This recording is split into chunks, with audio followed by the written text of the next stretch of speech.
Bon ok, aujourd'hui on est dans le 77 à Ponto Combo. Et pourquoi on est venu là avec Laurent ici présent qui me fait le plaisir de me prêter sa CB1300 Super Four, et ben c'est justement pour comparer ces deux sœurs jumelles. D'aspect on peut pas dire autre chose, et techniquement en fait elles sont super proches. C'est pour ça que j'ai pas eu de mal à apprendre les deux fiches, et on va y aller tout de suite.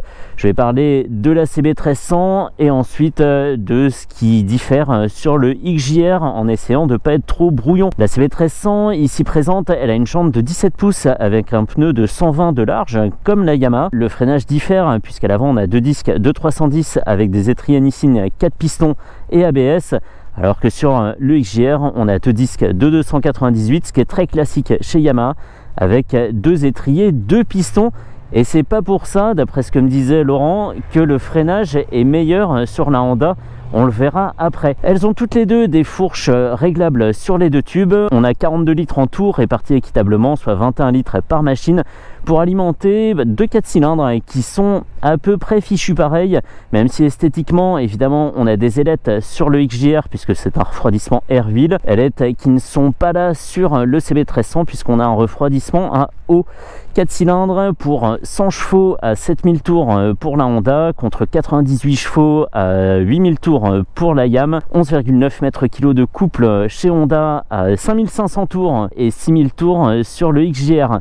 On a une boîte 5 sur chaque machine, boîte 5 qui est beaucoup plus jolie chez Honda, puisqu'on a ce qu'on retrouve notamment sur la CB1100, cette fonderie très jolie avec un carter poli. C'est vraiment du plus bel effet. Une selle à 790 mm pour la première, 795 mm pour la seconde, un 17 par 180 à l'arrière, un disque de 256 simple piston pour la Honda et 267 double piston pour la Yamaha. Est-ce que j'oublie autre chose? Oui, j'oublie quelque chose. Le prix à l'époque, la CB1300 comme celle-ci coûtait entre 9500 pour les versions sans ABS et 10 500 € pour les versions avec ABS, là où le XJR coûte 9 999 €. Voilà, point. C'est comme ça, pas de fourchette, rien du tout. J'ai oublié quelque chose, Laurent? Je ne crois pas. On est sur de l'éclairage tout à fait traditionnel, ampoule pour tout le monde, pour les clignots, pour le phare, les feux, etc. Et globalement, à peu près la même présentation à bord. On va le voir, on peut y aller, je pense. On peut y aller. Et j'ai pas dit que les deux machines avaient l'injection. Même si la Super Four est de 2005, elle n'est pas à carbu. Et ça sera bien pratique pour ouvrir en grand. Et oui Laurent, parce que je vais ouvrir en grand maintenant que je suis à bord. Ah oui, alors ça c'est les Neyman Yamaha. Il faut pousser un peu la clé vers le haut avant de la tourner. C'est bon? Non, pas encore? Attends, je te le fais. Au bout d'un moment on oublie, mais en fait ouais, c'est un peu relou. Hop. En gros, tu la pousses comme ça et après tu la tournes. Et ça a toujours été ça, hein. Même depuis ma première Yam, ça a toujours été comme ça.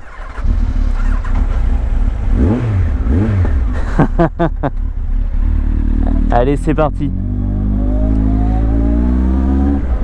Laurent a remis un échappement de ville carbone sans chicane et ça risque de bien sonner d'après ce que j'ai entendu. C'est dingue, comme à bord c'est la même chose. Si j'avais pas les petites différences et le signe Honda sous les yeux, je pourrais pas dire que je suis pas sur le XJR. C'est hallucinant comme c'est la même machine.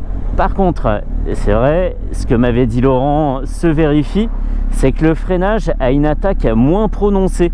On a quelque chose de beaucoup plus doux, c'est efficace, il n'y a pas de souci. Par contre, l'attaque est moins vive sur le levier. Très sympa.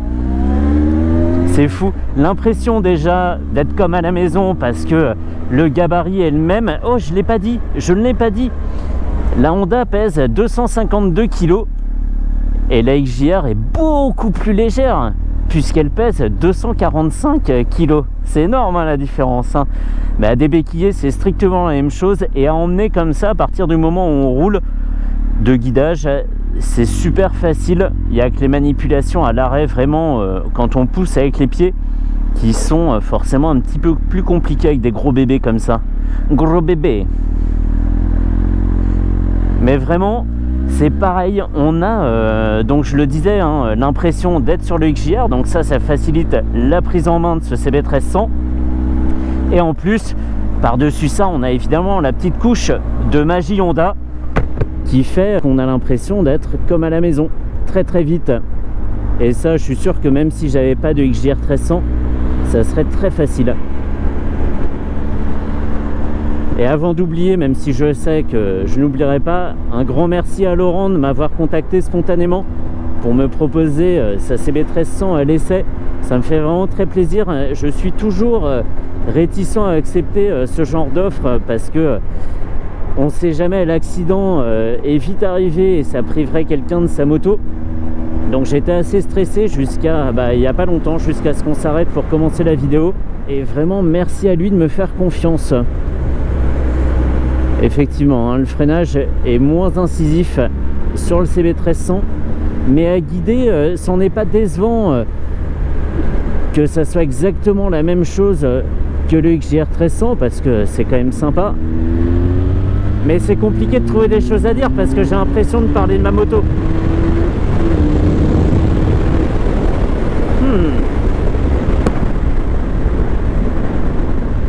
On a une arrivée du couple moins musclé que sur le XJR 1300, c'est moins viril, on a moins le sentiment qu'il faut vraiment s'accrocher fort pour pas sortir de la moto. Il y a du couple, hein, pour ça il n'y a pas de souci et on peut passer toutes les vitesses et rester en 5e pour remettre le gaz tranquille, même en tombant assez bas dans le régime. Ça, il n'y a pas de souci. Par contre, quand on ouvre en grand, l'arrivée du couple est moins marquée. Par contre, on a ce fonctionnement qui se rapproche d'une boîte auto, c'est-à-dire qu'on gère plus du tout l'embrayage au bout d'un moment et on peut se contenter d'évoluer juste avec une ouverture ou une fermeture des gaz. Donc ça, c'est vrai que c'est super plaisant et c'est ce que j'aime beaucoup sur la YAM. C'est qu'au bout d'un moment, on n'a plus à se soucier de quoi que ce soit, juste la poignée de gaz. Et sinon, c'est exactement pareil, je crois même pouvoir dire, sans me tromper, que la largeur du réservoir est identique, où ça se joue à quelques millimètres près. Vraiment, en fermant les yeux, ce que je ne vais pas faire tout de suite parce qu'on est dans le trafic, évidemment, mais je peux pas dire que je suis sur le CB1300 ou le XJR 1300. Elles ont vraiment quasiment de l'ADN en commun, ces machines. C'est comme si il n'y avait qu'une seule usine pour les produire et que à la fin de la chaîne, à gauche c'est Yamaha et à droite c'est Honda. Mais sinon, bluffé par les ressemblances de ces deux motos, quoi.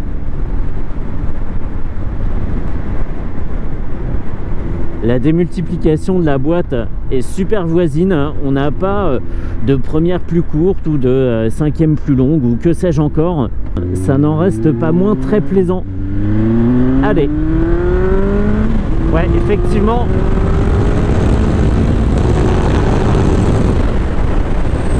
Le couple arrive plus tard. Ça devient musclé un petit peu plus haut dans le régime. C'est vers 5500-6000 tours. Où là elle se dit ah ouais c'est vrai, tu veux t'énerver, pas de problème, attends, je fais entrer en jeu le 4 cylindres, les 100 canassons sont prêts et on y va. C'est exactement ça, la limite est nette, 5500 tours et on ouvre la porte de l'écurie. Et on ressent absolument pas le poids hein, quand on est là en courbe. On n'a pas une moto qui plonge à cause de ces 21 litres d'essence suspendus. C'est vraiment, vraiment tranquille. Et le pot des villes, même haut dans le régime, reste très discret. Il est parfaitement calibré pour cette machine. Je ne sais pas si c'était une option vendue à l'époque ou si c'est un pur hasard. Mais il fait très bien le job. À bas régime, il est très discret. À haut régime, il se réveille un peu, mais de façon très très mélodique. C'est pas la grosse trompette qui casse les oreilles et qui attire le regard de la maréchaussée. Là, c'est vraiment parfaitement calibré et ça repart. Allez, on va se mettre en 5. Ah, j'étais en 3 même. Excellent, et là on va pouvoir à nouveau rouler tranquille. Waouh, je t'avais pas vu toi. Le frein arrière qui fait un bon boulot aussi. Et vraiment une bonne machine quoi. J'ai eu un petit bug en regardant les Komodo.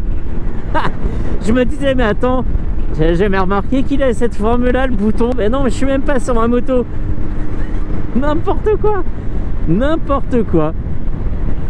Ma moto, je la vois dans le rétro. Laurent s'accroche très bien. Laurent, ça fait 5 ans qu'il a le permis. Sa première moto a été une CB500X de Honda, un bon petit cheval pour aller au boulot. Et ensuite, il a voulu changer. Il a longtemps hésité entre le XJR 1300 et le CB 1300 avant de jeter son dévolu sur ce modèle de 2005. Et il a bien fait parce que des CB 1300 comme ça, on n'en voit pas beaucoup. Moi, j'avais essayé un CB 1300S, donc la version carénée, avec le fairing rouge et blanc et le phare rectangulaire qui était superbe, vraiment très très belle, un peu 80s dans le design. Et d'ailleurs, avant d'acheter le XJR, j'avais regardé pour acheter un CB 1300S caréné. Ça n'avait pas abouti.